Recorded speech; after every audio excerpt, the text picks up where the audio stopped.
Oh, we got a good one today. We got two removals.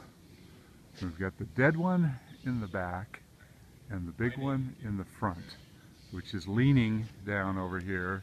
And there's a couple of reasons why we're going to be taking these trees out, but the primary one is the plumbing, which goes underneath these trees, is broken and cracked, and they have to replace everything. In order to do that, they've got to get this area clear. That's part of the reason, but a secondary reason is this tree is leaning precariously on a hillside, and the dead one has to go. So when that tree comes out, the weight that that tree is exerting on this upper part of the root system is very possibly, very likely helping to support the weight of this off-balance tree. So with this tree gone, this tree over here can very likely topple. It's not a big footprint for a root system, and there's a foundation over there. So in essence, this monster's in a pot. So I think I agree with the removal. I definitely agree with the removal. It's got to go. There's enough reasons, so I'm not going to worry about that anymore. But in terms of difficult jobs, my God, we've got everything to mess up here. We've got walkways, we've got bricks, we've got... This is going to be tough. And this little beauty, I tell you, it's in the absolute worst spot possible. If we swing any of these branches into this, there goes all my profits. Okay, on a job like this, you use every tool at your disposal.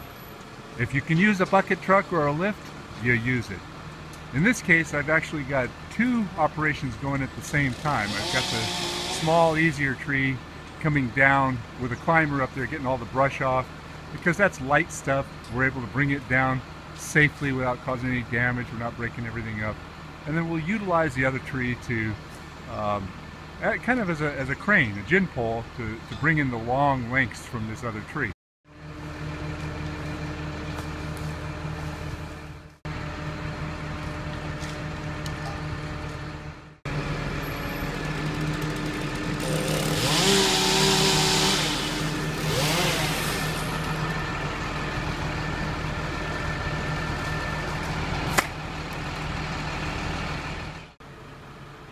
That's about as high as we can go with the bucket, so from here on out we're climbing.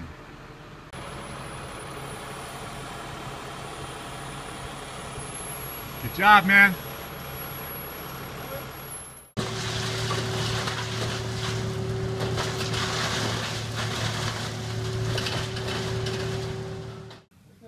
And we're down to the last little bit. It's actually not very little. Lots and lots of little pieces to kick this down safely. Hey, now you may ask, what are you going to do with all the wood from this tree? Well, it's not very high quality, it's not great firewood, so I opted to chip it. We put it all through the chipper, and I converted the entire thing into really nice mulch. And part of the reason was we have this amazing redwood tree that a friend of mine has, and I wanted to mulch the entire area underneath this tree to help preserve it. So ultimate recycling, I think it's a good way to go.